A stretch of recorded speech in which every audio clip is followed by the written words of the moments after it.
sedang berproses upaya untuk bisa memberikan sertifikasi halal bagi restoran gitu ya.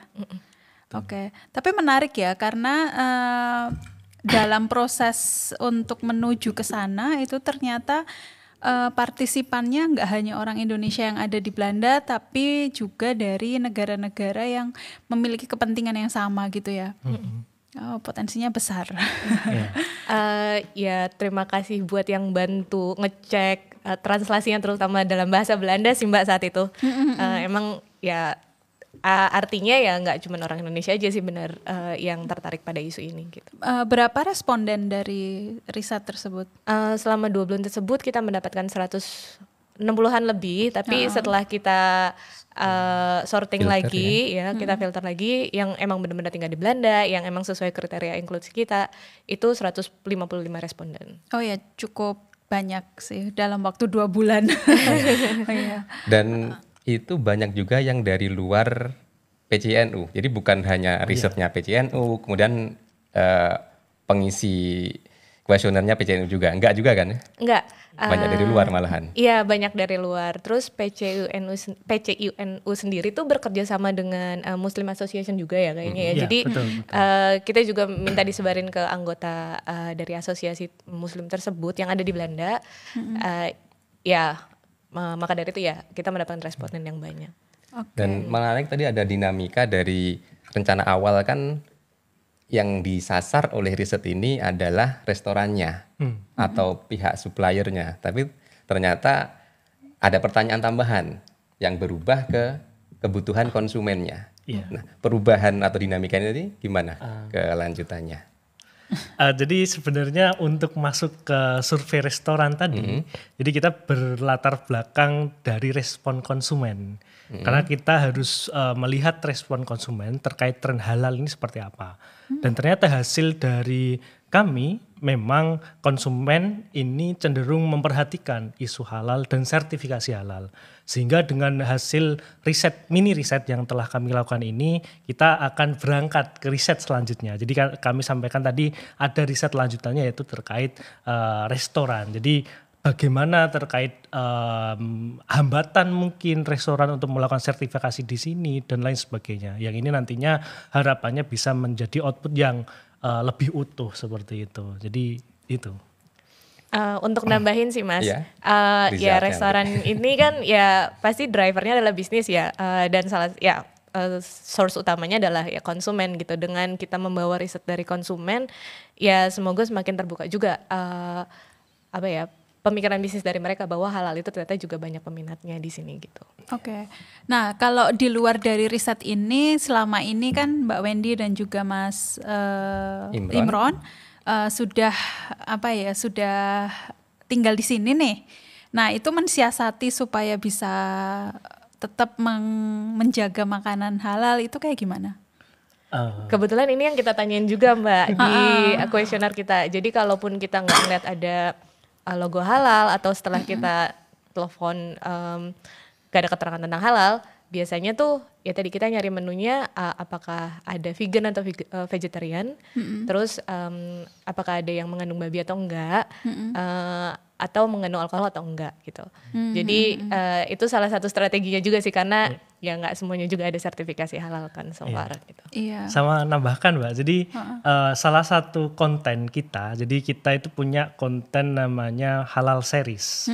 Jadi di situ juga termasuk bagaimana ada konten kita salah satunya konten di media sosial Instagram PCINU Belanda. Jadi ada halal series, salah satunya terkait bagaimana kita mengecek kode. Jadi ada namanya e-numbers yang itu mengindikasikan beberapa komponen hewan yang digunakan. Apakah itu berasal dari hewan yang diharamkan atau mungkin hewan yang secara umum sudah halal seperti itu. Nah, itu kita ada kontennya seperti itu. Jadi kita pun juga sempat membuat konten juga bagaimana sih cara menemukan restoran halal di sekitar kita. Jadi kebetulan Belanda ini kan termasuk cukup banyak opsi toko ataupun restoran yang menyediakan opsi halal, yaitu kita juga jadikan konten di. Karena memang bermula dari populasi Muslim yang banyak di Belanda atau populasi konsumen halal di Belanda yang cukup banyak, akhirnya kan banyak toko-toko restoran yang juga provide itu.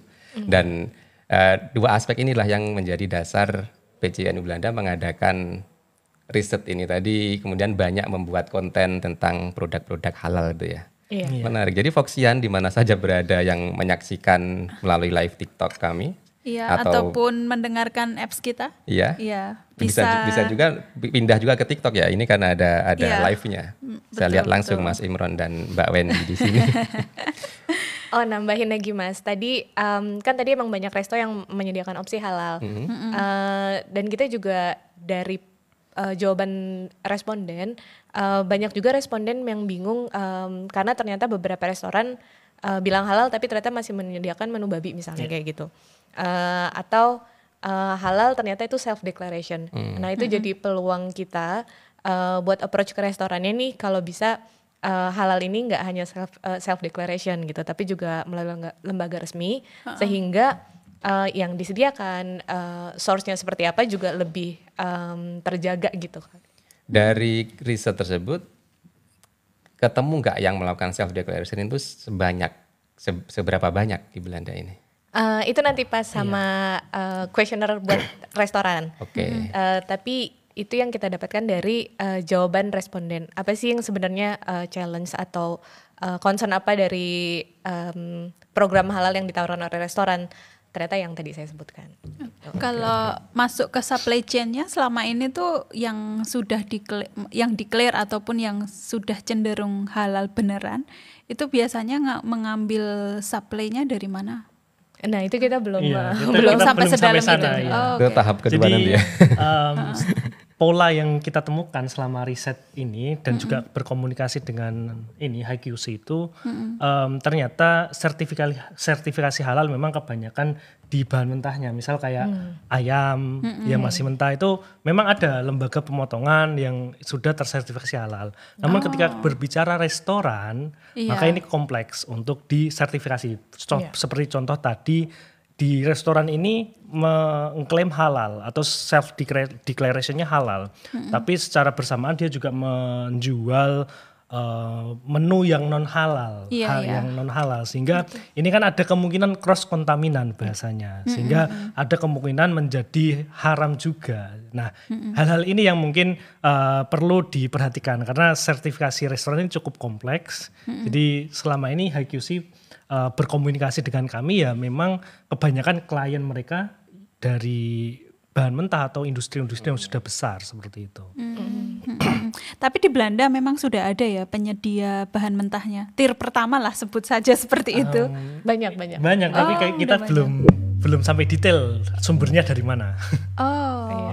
Jadi memang risetnya bertahap dari konsumen karena ujung tombak terakhir ya yang mengkonsumsi makanan itu, setelah itu ke restoran dan bisa jadi nanti ke belakangnya restoran dan seterusnya gitu. Iya, ada kemungkinan. Ya, semangat dari PCNU Belanda ini menarik juga tema ini.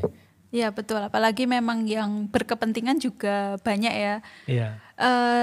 Dan kalau melihat salah satu contoh negara lain yang betul-betul sudah concern itu di mana, ada referensi mungkin? Indonesia. Indonesia. Kalau gini, yang negara non Indonesia karena kan ya kita rumahnya gitu. Yang sebenarnya kalau yang majority Muslim, menurut aku best practice-nya sih udah sesuai dengan kaidah halal. Tapi emang challenge-nya di Eropa yang emang Muslim itu minoritas Mbak. Jadi so far yang kita lihat justru Belanda itu salah satu yang bagus juga sih penerapan halalnya di selain restoran gitu. Ya tapi untuk restoran ya itu dia kita perlu cari tahu lagi. Kalau dari sisi populasi mungkin populasi Muslim sebagai minoritas tapi yang cukup banyak itu kan di Belanda. Apakah ada yang sejenis ini di negara lain, UK misalkan atau yang mana? Yang juga memiliki concern seperti ini. Saya malah pernah punya pengalaman sih terkait itu di Jepang. Jepang itu student Indonesianya banyak sekali kan. Dan dia tuh setiap kantinnya menyediakan makanan halal dan pegawai kantinnya itu tuh sudah mengerti mana yang halal mana yang enggak. Jadi kalau lihat orang Indonesia itu kalau nggak pakai jilbab, tapi rata-rata student Indonesia kan pakai jilbab. Jadi begitu lihat yang pakai jilbab langsung dikasih tahu. Ini ayam tapi nggak halal gitu. Oh, lebih advance ya. Advance di sana. Edukasi halalnya sudah meluas gitu ya. Betul. Nah, kalau misalnya studinya itu nggak berjilbab, terus dia di situ juga ada ininya sih, apa kayak signboardnya dengan informasi yang mendetil gitu. Jadi mereka kadang tanya, kadang enggak, dan kalau enggak pun juga enggak kesusahan mencari informasi tersebut, tapi sudah di makanannya. Iya. Keren juga. Iya, sebenarnya kalau kita berbicara terkait restoran ya di Belanda yang mungkin secara ini kan ada beberapa restoran ayam, katakanlah ayam crispy di Belanda. Itu tidak ada deklarasi halal ditempel di restoran itu, tapi ketika kita tanya pun kadang itu juga menyediakan. Jadi tapi yang menjadi pertanyaan kan apakah secara seluruh prosesnya, karena ketika kita berbicara halal kan berarti seluruh proses itu harus halal. Jadi mulai dari alatnya pun itu tidak ada kontaminasi sumber yang non halal seperti itu. Jadi memang ketika ngomong sertifikasi agak rumit, tapi ketika ngomong tadi bahan dasar maka itu cukup simpel karena proses untuk memperoleh daging halal maka bisa dilewati dengan menyembelih dengan secara halal. Itu sudah secara kaidah Islamnya seperti itu. Tapi secara whole restoran, nah ini yang menjadi challenge memang khususnya di Eropa ya. Tapi tricky juga ya memberikan batasan, betul, ya kan? Betul. Memberikan batasan sebetulnya kapan sih kita black and white-nya itu loh. Selalu ada room untuk ya geser kanan, geser kiri. Betul. Iya. Tapi ada toleransi beberapa aspek berarti kan. Iya, betul Iya, ada betul. toleransi. Oke, wah menarik Untuk sih. yang sudah kemarin 150-an sekian responden, hasilnya kan sudah siap dirilis hari ini. Apakah nanti akan ditayangkan di media sosial atau website atau dikirim juga ke kantor-kantor berita di Belanda? Maunya sih gitu. Tapi so far baru satu website udah mempublish hasil kita. Nanti juga kita akan tayangkan di sosial medianya NU Belanda. Emang karena ini targetnya restoran di Belanda sih pengennya juga ada di media Belanda ya dan pakai bahasa Belanda gitu. Tapi ya kita perlu bantuan dari pengurus besar PJNU kayaknya untuk ini. Jadi satu persatu sekarang ini masih responden dari pihak konsumen ya. Iya. Betul. Nanti tahap kedua responden risetnya dari pihak restoran dan seterusnya nanti. Betul. Oke, kalau untuk isu ini di kalangan mahasiswa seperti apa pembahasannya? Sudah sejauh mana nih? Iya, pertanyaan menarik sebenarnya karena mayoritas responden kita itu adalah pelajar. Jadi hasil dari survei yang kita lakukan itu ada sekitar ini ya 60%. Jadi 60% dari total responden itu dari pelajar. Nah, memang ini menunjukkan karena Belanda kan termasuk besar juga pelajarnya dan ini ya apa namanya perhatian terkait halal ini cukup tinggi ternyata dari poin ini. Berarti nanti ini ya setelah karena ini respondennya malah ternyata banyak pelajar dan pelajar kan bisa jadi ada yang melanjutkan untuk tinggal di sini, artinya bisa diperluas ya di penduduk diaspora Indonesia yang ada di Belanda. Iya, tambahan 21%-nya juga karyawan. Mungkin diaspora yang udah tinggal di sini. Dan secara general sih hampir 70% bilang emang tidak terlalu mengerti proses halal seperti apa.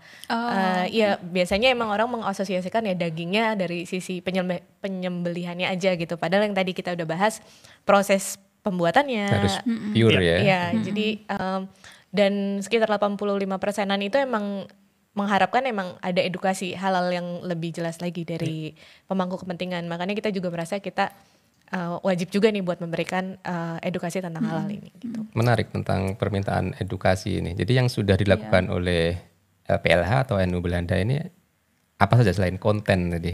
Menarik tadi ada konten.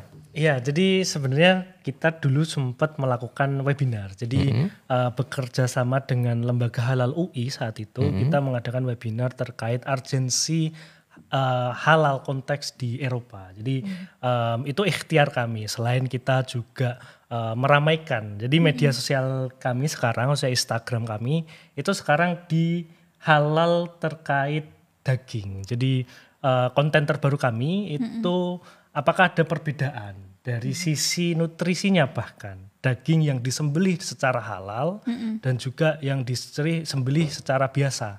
Kan ada banyak metode yang biasa digunakan. Nah itu kita juga lihat dari sisi nutrisi juga dari beberapa jurnal. Nah itu kita sedang jalan konten ini daging series ini. Nah jadi memang kalau ingin memantau Instagram kami itu memang kita ada beberapa series halal dan kami pernah melakukan webinar halal juga. Yang Instagramnya tadi, medsosnya tadi apa? Boleh di-mention tadi, saling promo kita jadi. NU Belanda. Ya, NU Belanda. NU Belanda. Jadi Nu Belanda ya. NU Belanda, betul. Nanti untuk Foxian di mana saja yang menyaksikan bisa mengikuti media sosialnya NU Belanda di Nu Belanda. Dan Nahdiyin atau warga NU di mana saja juga bisa mengikuti Instagram atau medsosnya Fox Amsterdam. Iya, betul.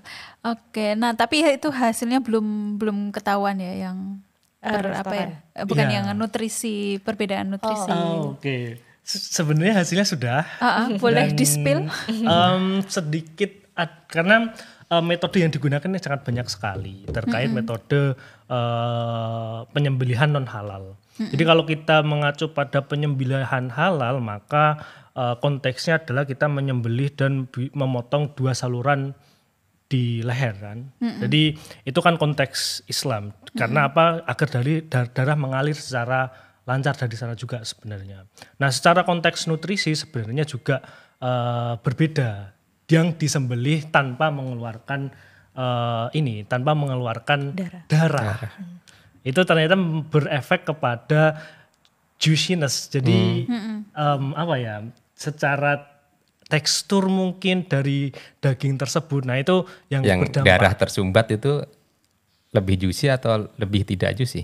Nah itu sebenarnya risetnya yang kami lihat trennya justru lebih baik. Tapi secara overall tapi secara spesifiknya memang perlu adanya riset lanjutan. Karena ini riset terbatas yang tidak kita berdasarkan literatur, tapi kita tidak secara detail menspesifikkan terkait metode halal, karena sekarang pun ternyata metode penyembelihan non halal itu juga mengalirkan darah, tapi tanpa menyebut lafadz Allah ketika kita berbicara konteks halal ya. Oh memang sebelumnya enggak? Ada yang disetrum, yang nggak mengalirkan kan yang penting meninggal itu. Gitu kan. Iya. Betul. Jadi harus dispesifikkan dan dikomparasi. Nah itu masih kita jalankan. Dan ini masih ongoing proses yang panjang sekali dari LPLH PCNU Belanda ya. Aku ada tambahan nih dari sisi mikrobiologi. Jadi daging halal yang tadi melalui pemotongan, ternyata dari sisi mikrobiologi jumlah mikroorganismenya lebih rendah karena ya tadi darahnya terbuang. Ya. Itu studi di tahun 2014. Jadi ya semoga ada studi lebih baru yang bisa lebih menguatkan dari sisi itu. Jadi dari 2 perspektif tadi antara yang mengalirkan dan tidak mengalirkan itu memang sama-sama ada argumentasinya. Ini jadi challenge bagi kawan-kawan sahabat-sahabat yang ada di NU Belanda nih untuk menemukan titik temunya nanti. Iya. Apalagi animal welfare juga di sini menjadi isu. Iya. Baru mau ke sana karena sebetulnya kan paradigma halal dan tidak halal atau kosher juga ya. Itu mirip dengan kita berbicara lingkungan kalau pegawainya nggak boleh slavery kayak gitu juga kan. Nah ini si animalnya juga harus wealthy enough ketika nanti mau disajikan di meja gitu. Apa yang kita makan kan itulah kita gitu kalau di sini kampanyenya. Dan pandangan aktivis-aktivis tersebut itu seperti apa? Sudah sampai ke sana atau belum? Mengawinkan 2 paradigma itu gitu. Atau gini, kolaborasi kerjasama yang sudah dilakukan oleh NU Belanda ini selain dengan HQC, dengan mana saja? Apakah berencana kepada aktivis animal wellness atau sebagainya itu? Menarik. Menarik. Ini sebenarnya topik yang menarik dan jangka panjang. Jadi mungkin bisa menjadi catatan ya untuk kami sendiri karena ini kan lembaga LPLH NU Belanda kan akan senantiasa ada insya Allah. Jadi walaupun periodenya berganti, misal dari kami sudah ternyata selesai studinya dan memang harus pulang ke Indonesia, maka ada yang menggantikan. Sehingga ini topik yang berkepanjangan. Dan memang menarik ketika kita juga mengarah animal welfare karena ini topik yang juga cukup trending dan sensitif di Eropa. Sensitif. Iya, betul. Dan juga di satu sisi kita sedang memperjuangkan halal, tapi di sisi lain mereka juga memperjuangkan kesejahteraan. Ya. Betul. Oke, terakhir nih dari saya itu lebih ke gimana perkembangan dari sisi kebijakan di Belanda sendiri menuju ke arah sana. Itu apakah sudah ada riset dari PCI-NU atau masih bukan sekedar ya, tapi masih di lingkup untuk mengetahui dulu populasinya gitu. Kalau riset dari PCI-NU belum ada ya terkait regulasi, tapi setahu saya mungkin Mbak Wendy nanti bisa menambahkan karena beliau lebih ke food law. Jadi setahu saya status halal di Belanda itu bukan wajib. Jadi etik mungkin jatuhnya. Jadi bukan pada kalau kamu mengklaim restoranmu halal dan itu ternyata tidak halal, maka akan dipidana. Tidak seperti itu karena ini jatuhnya sebagai etik. Mungkin Mbak Wendy mungkin bisa menambahkan konteks ini. Iya, yang tadi benar Mas Imron. Tapi dari sisi PCI-NU sendiri nanti setelah kita selesai dengan studi buat restoran, kita mau bawa studi ini juga rencananya ke semacam KBRI, dan KBRI mungkin bisa buka jalan juga nih ke authority yang ada di Belanda gitu, bahwa ternyata halal ini dibutuhkan gitu. Dan dari sini ya kita lihat perkembangannya seperti apa. Itu baru di pipeline, tapi tadi benar sih concern bahwa halal itu bukan sesuatu yang wajib di sini. Jadi emang ya perlu ada keseimbangan juga sih nanti studinya seperti apa. Oke. Wah. Dari Mas Dom ada pertanyaan? Mungkin terakhir, sayang sekali sebenarnya banyak sih yang popping up. Kita banyak tamu hari ini jadi perlu dibagi. Betul. Saya lebih ke mengharapkan untuk riset yang dilakukan oleh PCI-NU Belanda ini melalui LPLH-nya ini benar-benar berkelanjutan. Tadi Mas Imron mengatakan kalau periode bisa selesai tetapi topiknya tidak akan berhenti. Tadi Mas Imron juga menyampaikan Mas Imron posisinya sebagai pelajar, kemudian Mbak Wendy sudah stay di sini sebagai pekerja di Belanda, tentu akan mengawal terus tema riset ini ya. Insya Allah, amin. Ya, bisa disampaikan closing statement dari LPLH PCI-NU Belanda. Closing statement dari teman-teman LPLH khususnya ya. Jadi kami memang lembaga yang concern terkait lingkungan pertama, terkait isu-isu lingkungan dan juga spesifiknya kita juga halal. Jadi pesan kita sebenarnya terkait halal, topik kita pada hari ini sebenarnya kita dalam kaidah fikih ya ada namanya al-masyaqqah tajlibut taysir. Jadi masyaqqah ketika kita ada di negara yang mungkin minoritas Islam. Masyaqqah itu kesulitan. Okay. Jadi kesulitan itu bisa mendatangkan kemudahan. Sehingga kalau memang kita sudah mengusahakan tadi, kita melakukan riset, kemudian kita melakukan metode bagaimana kita mengetahui sumber halal, kemudian memastikan apakah ini halal beneran dan lain sebagainya. Tapi ketika kita mendapatkan kesulitan dan tidak mendapatkan kejelasan itu, maka masyaqqah itu kesulitan itu bisa mendatangkan kemudahan. Di mana kita bisa memudahkan diri kita dalam konteks halal ini. Tapi di luar itu riset yang telah kami lakukan semoga bisa bermanfaat dan juga berdampak bagi teman-teman semua. Ya, berdampak itu kata kunci yang sangat penting sekali di sini. Oke. Terima kasih Mas dan Imron dan Mbak Wendy. Betul, semoga nanti di sesi-sesi berikutnya, kesempatan berikutnya kita bisa memperluas perbincangan kita. Kita juga pengen dengar cerita dari Mbak Wendy sebagai high skill migrant dan juga cerita dari Mas Imron untuk survive di Belanda di kesempatan berikutnya. Untuk topik riset pribadinya sebagai student. Ya, nah untuk topik yang berkaitan dengan research student itu ada di hari Kamis Hari ya. Kamis ya. Ya. Jadi kita ada beberapa hari siaran Fox Radio Amsterdam ini. Betul, dan pantengin terus sosial media kita. Nanti kita juga akan siarkan siaran hari ini di sosial media dan juga di Spotify Fox Amsterdam. Sekali lagi Ada terima Spotify, kasih. ada TikTok, Ya betul. ada Instagram dan sebagainya. Oke, kalau begitu kita sudahi sesi ini dan sebentar lagi kita akan kontak salah satu diaspora Indonesia. Bukan diaspora ya, Indis ya, orang keturunan Indonesia Belanda ya. Iya, yang akan memperingati detik-detik proklamasi nih nanti malam. Oke, stay tune Foxian, kita kembali sesaat lagi.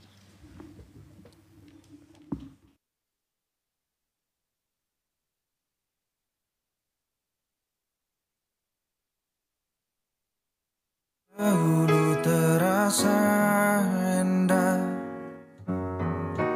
tak ingin lupakan. Bermesraan selalu jadi satu kenangan manis. Tiada yang salah, hanya aku manusia bodoh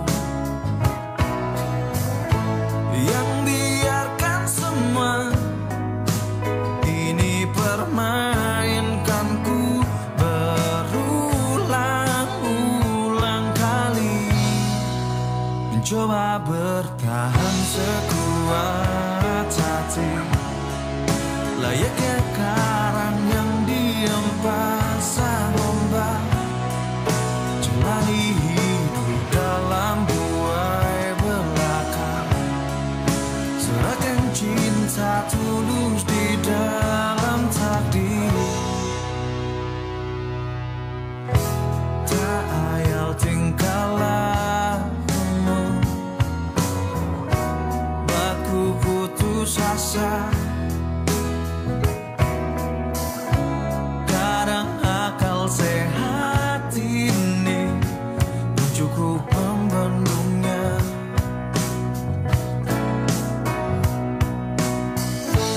Hanya kepedihan yang selalu datang menertawakanku.